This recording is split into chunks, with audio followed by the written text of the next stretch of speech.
This is the Soft Power Podcast, episode 23.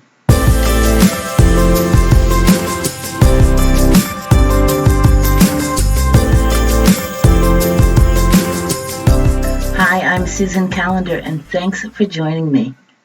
How to best connect with people has been a hot topic since we went into quarantine more than 6 months ago, and it still is as we slowly start to emerge.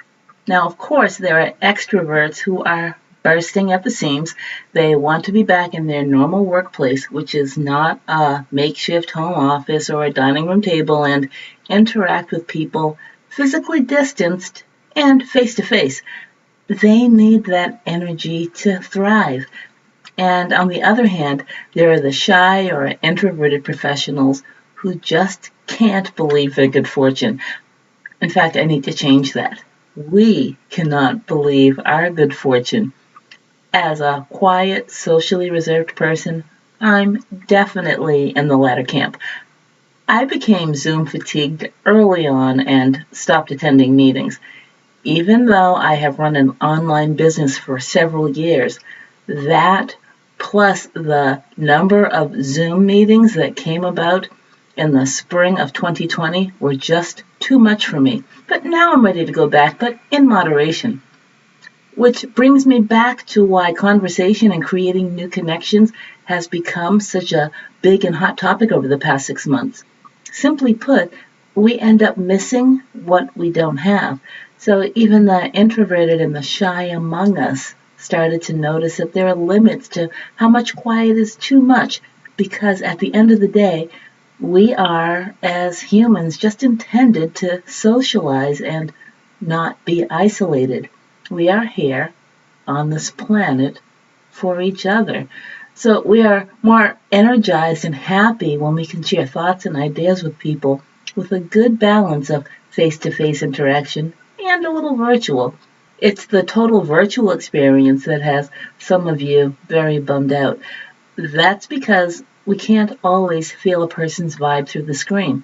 To a large extent, you have to be more expressive and upbeat and produce a higher level of energy, almost as if you're acting, just to help land a point when you're not in person. Anyone can develop good social skills or suffer lifelong social insecurity. They're both options, and we have a choice. When I started school, I was already naturally shy. Then I developed a lisp. And if you're not familiar with what a lisp is, my name is Susan. However, I started to say Susan. I pronounced my S's as if they were TH. And even though my mom made sure I was in speech therapy to correct that like pronto, the teasing from classmates stayed with me. And it's just one of the things that led to my being introverted and not bothering with people at all. Over time, it became almost debilitating in my adult and professional life. I've mentioned that several times in previous episodes, and here's the thing.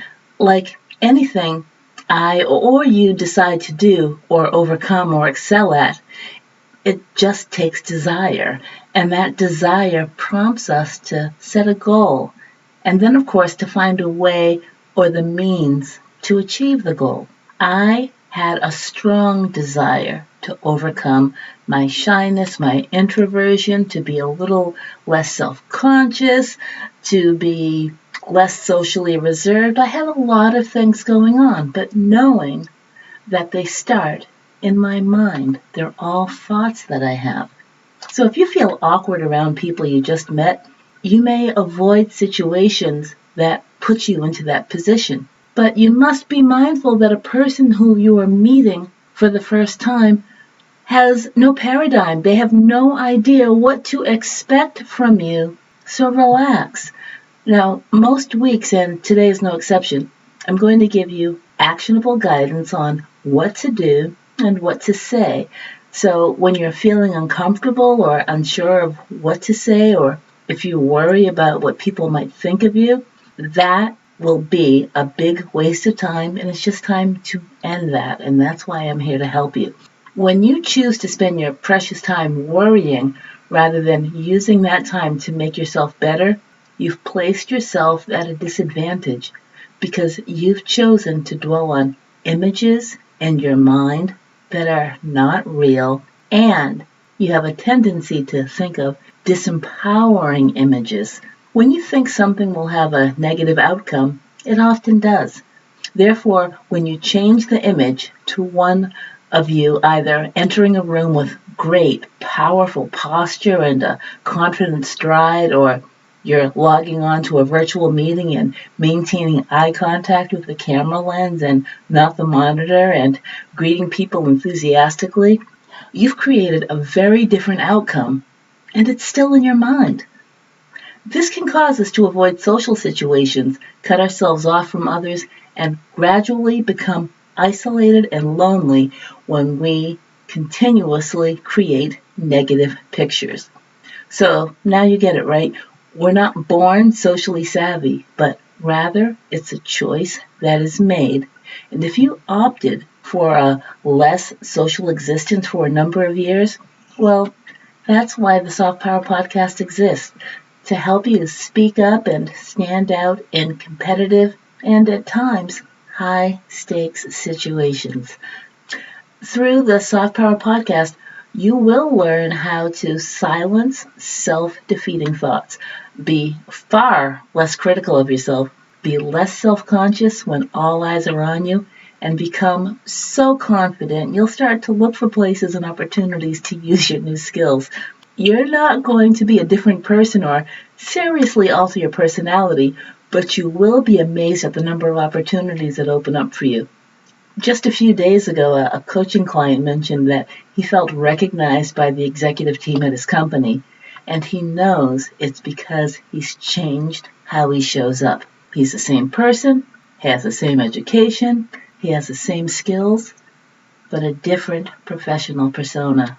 Now, from years and years of experience, I know some of you will still find this speaking up and socializing thing to be difficult, and you'll attribute it to the label you've given yourself. You may be the shy adult, and you experience your life through anxiety. Maybe as a young person you were called out in a negative way, and you still have not moved past that. I can relate to that. I've been there. I've shared on this podcast the story of my crying in front of a room full of professional colleagues. My friends, if I can move past that, you can too. And I'm here to help you. You may be the quiet introvert. A quiet introvert prefers socializing in small groups or not at all. I can relate to that as well. You're not bothered at all to be distant or alone, but your colleagues notice it and they see you as being a bit standoffish, maybe a little aloof.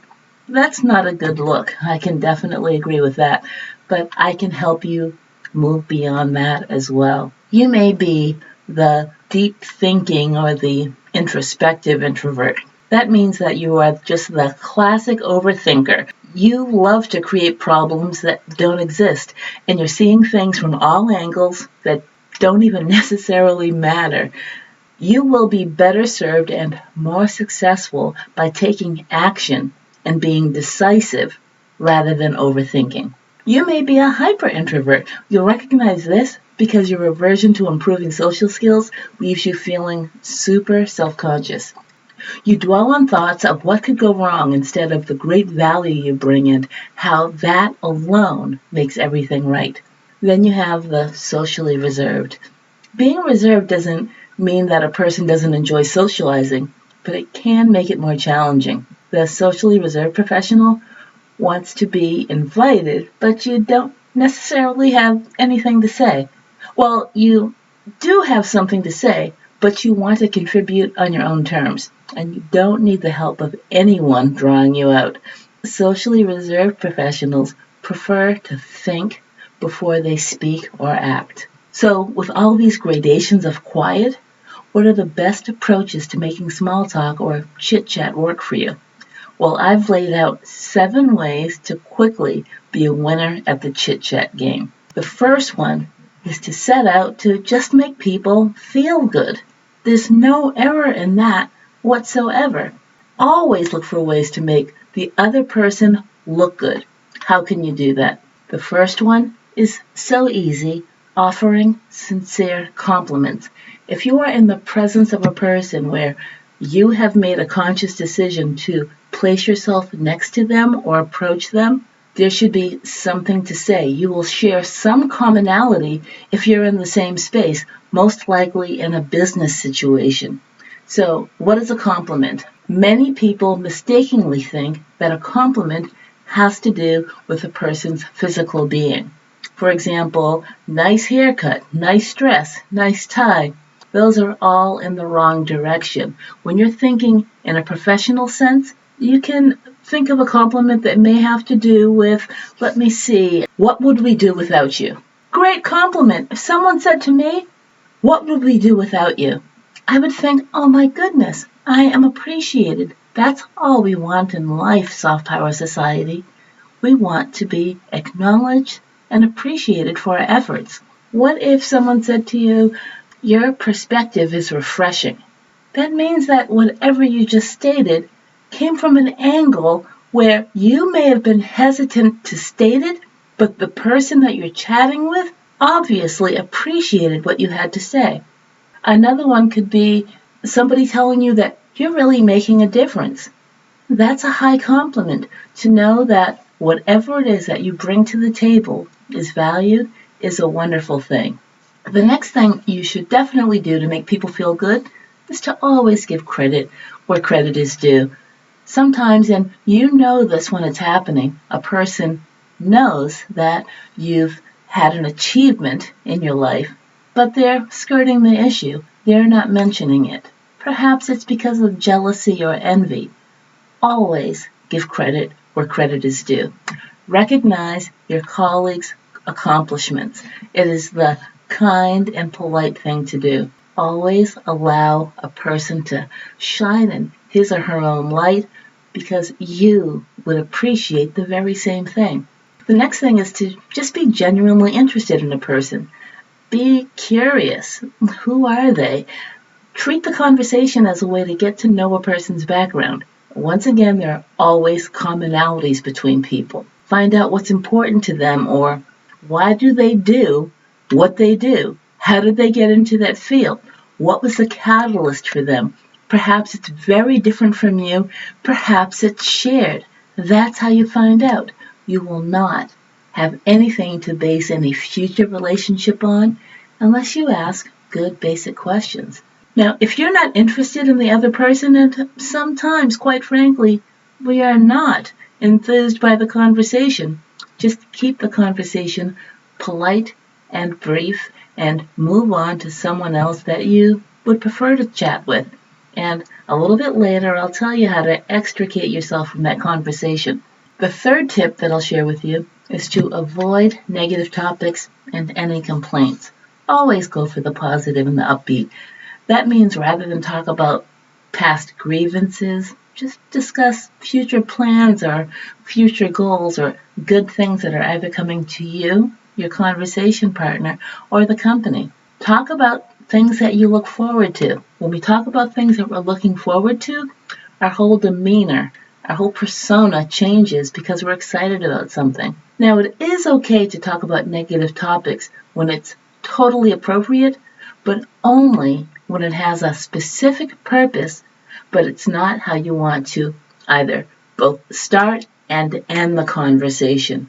When you walk away from that person, when that conversation comes to a close, you really want it to be to the best of your ability on a high note, because that's how you'll be remembered. Next, you really do want to think about the questions that you ask, because the quality of your questions frames the quality of the responses you receive and is truly the basis of good conversation.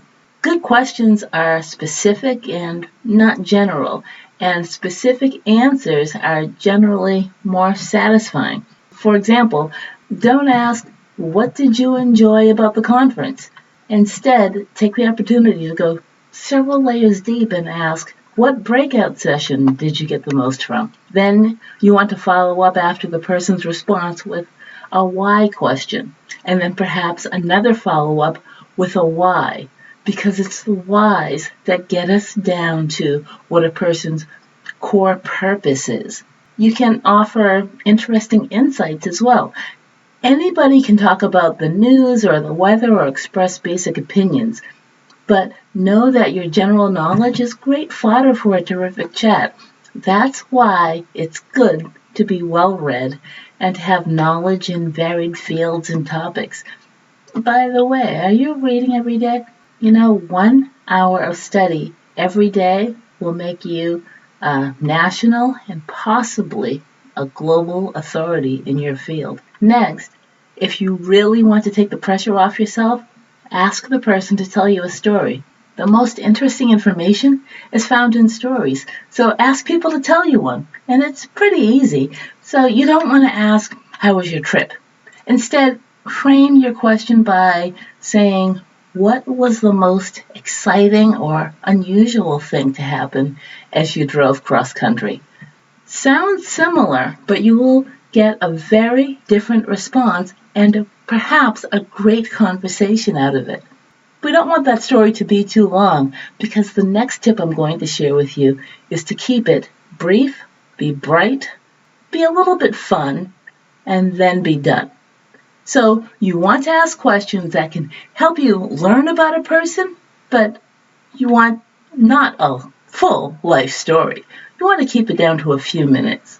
You want to keep it bright and light. What's something that's an interesting tidbit that could just make both of you light up and lean in towards one another and just share this great energy that the story is bringing about? And you want it to be a little bit fun. As I said, keep it lighthearted. And then be done, keep it brief. You don't want to monopolize anyone's time. A conversation in a networking situation, for example, should be anywhere from 3 to 7 minutes. If you're heading into the 10 minutes and beyond space, you're looking for a crutch and not a conversation partner. And that person likely did not attend that meeting just to have time with you alone. Allow them to mingle, whether it's online or in person. Now, you don't want them to yawn or look over your shoulder for someone more interesting, or to walk away or to cut you off abruptly.